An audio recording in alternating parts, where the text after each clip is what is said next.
buenas tardes con todas y con todos. Es un placer poderlos saludar desde Lima, Perú, enviando un cálido abrazo a cada una de las personas que se han conectado a este importante evento, el primer Congreso Internacional Situación Global contra todo tipo de violencia en niñez y adolescencia, Agenda 2030. Con ello, quiero igualmente expresar mi agradecimiento personal a la señorita doctora Milka Silva Mendoza, del Instituto Peruano de Ciencias Jurídicas y Sociales, Veritas Iure Vox Dei, e igualmente a los y las integrantes de la Facultad de Derecho y Criminología de la Universidad Autónoma de San Luis Potosí, de la hermana República de México. Paso entonces, por favor, a compartir unas breves ideas que he plasmado en un PPT para poder hacerlo de manera interactiva en esta intervención que espero que pueda motivar algunas reflexiones, como seguramente ya las venimos haciendo desde que escuchamos a las y los participantes en las anteriores exposiciones que también he tenido el gusto de poder espectar y escuchar. Y yo quisiera solamente, por favor, que me confirmen que se está viendo en su pantalla la mía. Sí, sí se ve, doctora. Muy amable, muchísimas gracias. Sí se ve. Bien, muy amable, gracias. Entonces, paso inmediatamente para fructificar el tiempo asignado. He dividido esta breve intervención en 4 partes. Primero, un poco la mirada, una pincelada Corpus Juris Internacional, algunas sentencias emblemáticas que pueden reforzar las ideas que verso en esta exposición, las incongruencias jurisprudenciales que lamentablemente afrontamos en nuestro país respecto a lo que trasciende de los mensajes de estos 2 postulados anteriores citados, y al final algunos desafíos. Como ustedes ven, las cifras son bastante contundentes. En mi país, a pesar de que somos miembro, como muchos de los países de las personas que están hoy día expectando en esta plataforma este evento, hemos suscrito tratados de derechos fundamentales, derechos humanos, libertades fundamentales. No obstante, de enero a junio de este año se han registrado 9.681 casos de violencia sexual a mujeres y a niñas. Hay un alto porcentaje de este volumen que corresponde a adolescentes, mujeres y niñas. Al punto que se ha triplicado este año, lamentablemente en lo que va del 2021, el número de madres niñas menores de 10 años. Pero a la par, y desgraciadamente, son casi 4.000 mujeres y niñas las que han desaparecido en los 8 meses del 2021, de las cuales 1.409 son personas adultas, pero el gran porcentaje, el grueso, 2.558 niñas y adolescentes desaparecidas. Entonces, se vuelve a plasmar, como bien señalaron los expositores, el porqué de los compromisos y la necesidad de darles eficacia. Partimos, por supuesto, de la Convención Internacional sobre los Derechos del Niño en el artículo 34. Cada país suscriptor se ha comprometido a proteger a niñez y adolescencia, no solamente de todas las formas de abuso, sino de todas las formas de explotación sexual. Y es por ello que en la Agenda 2030 se señala que esta era una aspiración al llegar al tema del cero violencia contra niñez y adolescencia pre-pandemia. Todas y todos reconocemos que nuestros países se han visto afectados, como todos los países del orbe, por una constatación de que estando los agresores encerrados y por restricciones sanitarias con las víctimas, los volúmenes, las cifras estadísticas, todas las denuncias han sido incrementadas en algunos países 30%, en otros 40%, o sea, nos hemos desfasado de lo poco o medio que habíamos avanzado en esta agenda desde que suscribimos el compromiso de los Objetivos de Desarrollo Sostenible. No obstante, esto no debe desmoralizar, sino por el contrario, redoblar esfuerzos, porque estamos frente a un desafío histórico. La comunidad internacional tiene que actuar para transformar este impulso en un movimiento imparable. El ODS 16, Paz, Justicia e Instituciones Sólidas, nos compromete a quienes como operadoras y operadores integrantes de los sistemas de justicia de nuestro país, en efecto, queremos poner fin al maltrato, a la explotación, a la trata, a la tortura y a todas las formas de violencia contra niñez y adolescencia. Y para eso, un instrumento que nos puede ayudar en nuestro trabajo diario es este protocolo facultativo. Recordaremos que la Convención tiene 3 protocolos facultativos, pero el atinente al propósito de esta reunión es el referente a niños protegidos de venta, prostitución infantil y su utilización perversa en pornografía. Este protocolo nos interpela y nos señala qué medidas hemos adoptado y cuánta eficacia ha demostrado para proteger en todas las fases, por ejemplo, de los procesos penales, pero yo iría más, yo iría a procesos penales, administrativos, laborales y de todas las especialidades para proteger los derechos e intereses de niños víctimas de las prácticas prohibidas por este protocolo. Recordemos que respecto a la trata de personas, también tenemos el protocolo de Palermo, que ha cumplido 20 años y que merece un análisis porque el enfoque del protocolo de Palermo también detalló que una de las más importantes, las etapas más importantes para el cumplimiento de este protocolo de Palermo son efectivamente las pautas a favor de la protección de todo tipo de víctimas, esas víctimas que no pudieron enfrentar a los esclavistas en el presente siglo.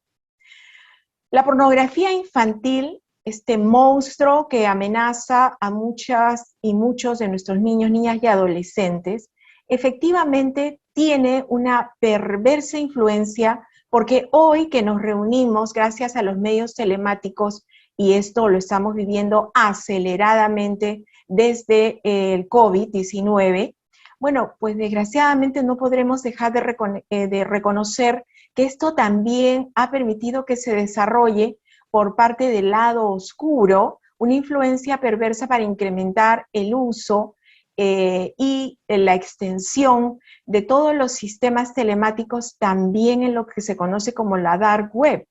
Por eso es que necesitamos respaldarnos en nuestra actuación para erradicar estos fenómenos delictivos, también en este protocolo contra la pornografía infantil. Recordemos que esta dark web o darknet, como también se le conoce, que está tan extendida en el mundo, ha tenido desafíos la policía especializada, me refiero como la alemana, por ejemplo, de la cual extraigo esta noticia del 3 de mayo del presente año, cuando se logró cerrar una de las plataformas de pornografía más grandes del mundo, arrestado a algunos de sus miembros, pero que se demostró que existía recién desde el 2019, extendió más su trabajo, entre comillas digo trabajo, a más de 400.000 miembros durante el 2020 y lo que fue hasta la intervención policial.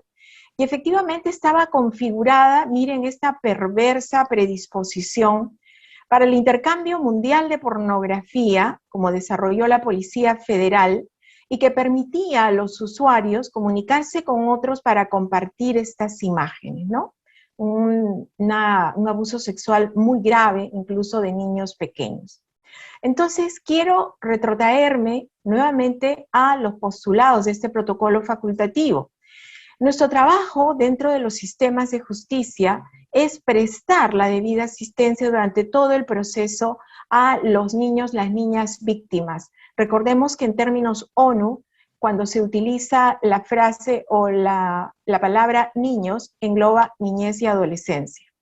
Proteger debidamente la identidad y la intimidad de las víctimas. Lo digo porque es cierto que existen muchas normas dentro de los procesos que nosotros encauzamos en nuestros órganos respectivos para evitar la divulgación de información. No obstante, desgraciadamente, hay que poner las alertas sobre lo que la media, es decir, todos los sistemas de información, periódicos, prensa, etcétera, ataca con una intención siempre de crear alarmas y no tiene la precaución de respetar esta intimidad e identidad de los niños víctimas. Velar por la seguridad de estos niños víctimas, por las de sus familias, inclusive los testigos, porque sabemos que en muchos de los procesos se requiere la intervención de estos testigos como terceros que nos pueden ayudar en efecto a corroborar respecto a los extremos de la imputación formulada. Hay que evitar igualmente demoras innecesarias, es decir, ajustarnos a plazos razonables como una garantía de administración de justicia para resolver estas causas e igualmente la ejecución de las medidas que se dispongan, tanto respecto al área de protección para niñez y adolescencia víctima, como lo que significa evitar la impunidad a los agresores plenamente identificados y cuya responsabilidad ya ha sido jurídicamente establecida, pero además encargarnos de la reparación necesaria. Ojo, que puede versar no solamente en extremos denominados económicamente, sino lo que significan terapias para las víctimas. UNICEF ha calculado que aproximadamente 2 millones de NNAs, en su mayoría mujeres, estamos hablando de mujeres en todo su ciclo de vida, cada vez más varones, eso es cierto, son explotados sexualmente cada año. Por eso la importancia de recordar el compromiso, no solamente con la Convención Internacional, sino también con este protocolo, porque llama a los gobiernos a criminalizar todas las actividades conectadas con la problemática de la explotación sexual comercial en agravio de niñez y adolescencia. Pero no olvidar que no solamente es el lado de punición, sino también de protección y atención adecuada a víctimas infantiles y adolescentes durante todo el trámite del proceso.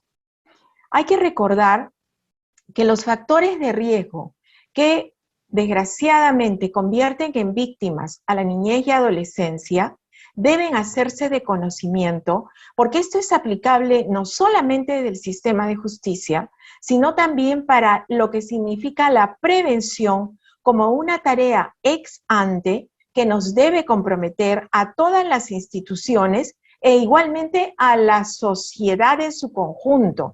Muchas veces se dice que es parte de la tarea del sistema. Quiero recordar que el trabajo preventivo es una tarea de todas y de todos. Acá nadie puede exonerarse porque están comprometidos no solamente el futuro, sino el presente de nuestra niñez y adolescencia. La pobreza que hoy se ha incrementado, en Perú hemos retrocedido por lo menos 15 o en los cálculos más optimistas 10 años, con lo que ha significado la crisis económica y social post-COVID en cuanto a los avances en la reducción de pobreza. Es decir, nos encontramos literalmente casi en lo que fue los albores del presente siglo. Entonces, necesitamos ahora acometer la tarea de poder salvar lo que ha sido este retroceso enorme, porque consideramos que son brechas que se siguen extendiendo. La vida o trabajo en calle. En Perú, por lo menos, los cálculos más optimistas, 500,000, los cálculos más difíciles, digamos, lo establecen en 1,000,000, de niños y niñas que han perdido ya la escolaridad. Es decir, estamos hablando de quizá de niños que han sido expulsados a vida o trabajo en calle. Y por eso este enorme riesgo, y por ello hablo nuevamente de un compromiso social de cada una y de cada uno, porque este es un trabajo preventivo de gobiernos nacionales, regionales, locales, pero de toda la comunidad. El niño o la niña no debe estar en la calle, no debe ser obligado a desarrollar un trabajo que puede obligarlo a, lamentablemente, caer en redes de explotación.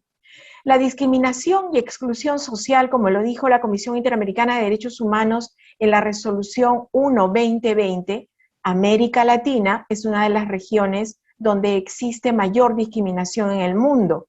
Por eso es que motivos que no deberían serlo, como raza, etnia, estatus migratorio o discapacidad, deberíamos nosotros concordar en que hay que evitar reacciones como la xenofobia que se ha dado respecto a algunos migrantes, cuando sabemos perfectamente que ellos han huido de sus países por situaciones imposibles de resistir.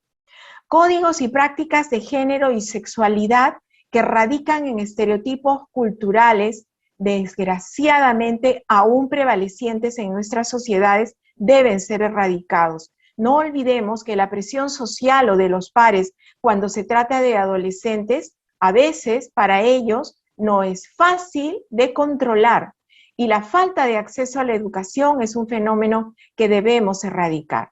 Recordemos que el modelo traumatogénico de Finkelhor y Brown es importantísimo en estas 4 que ellos identifican como las consecuencias de estos fenómenos delictivos. La sexualización traumática, que le va a impedir desarrollar una vida sexual conforme a su voluntad y que va a ser desgraciadamente inapropiada o disfuncional.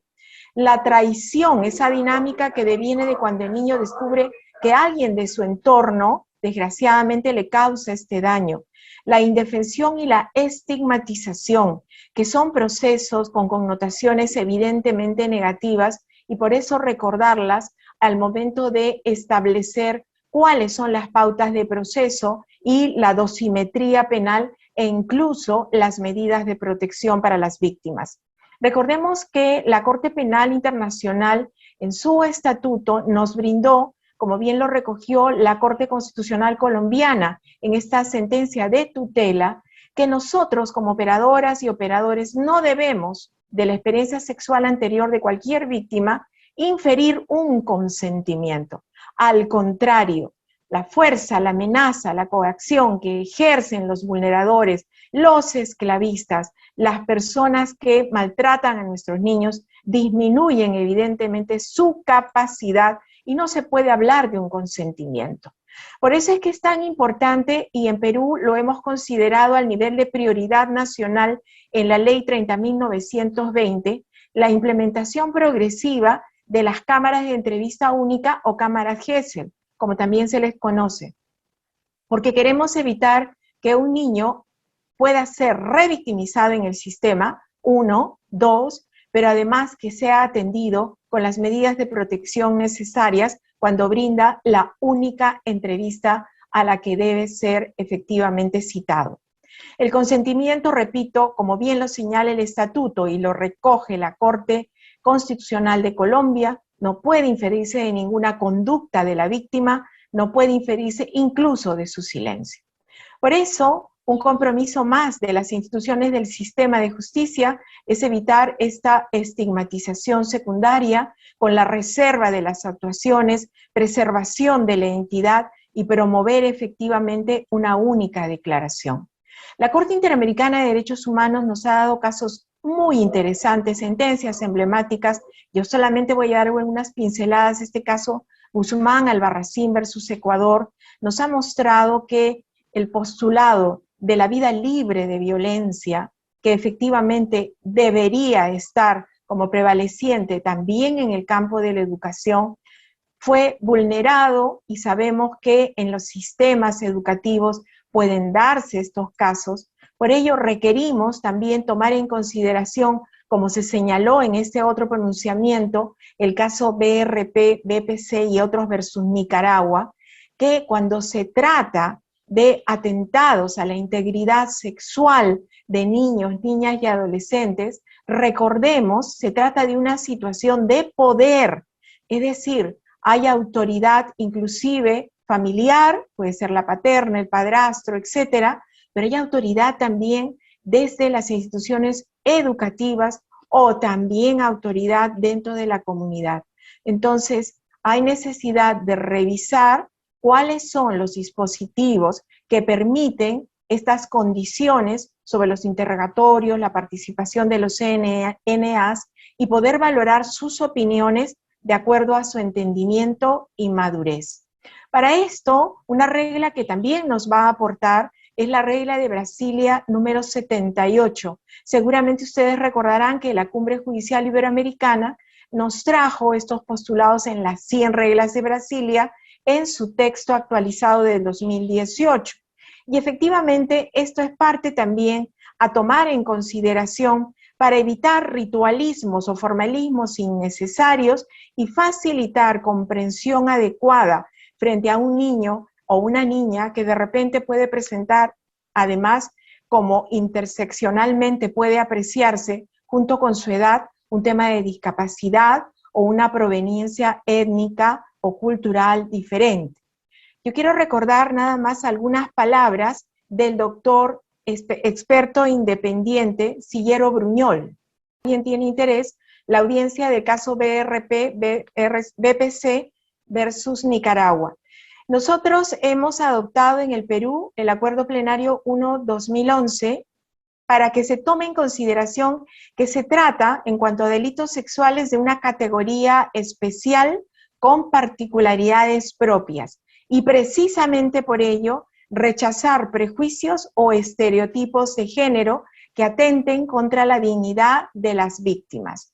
Nosotros, estos postulados que son de obligatorio cumplimiento, no obstante, tenemos que analizar que hay pronunciamientos como este que pongo a su consideración, donde a pesar que sabemos la influencia, por ejemplo, en este caso concreto, del Facebook o de cualquier otra red social, las niñas y los niños se ven lamentablemente muy influenciados y a veces consienten cosas, reuniones y contactos que no deberían dejarse de estimar negativos por los padres o responsables.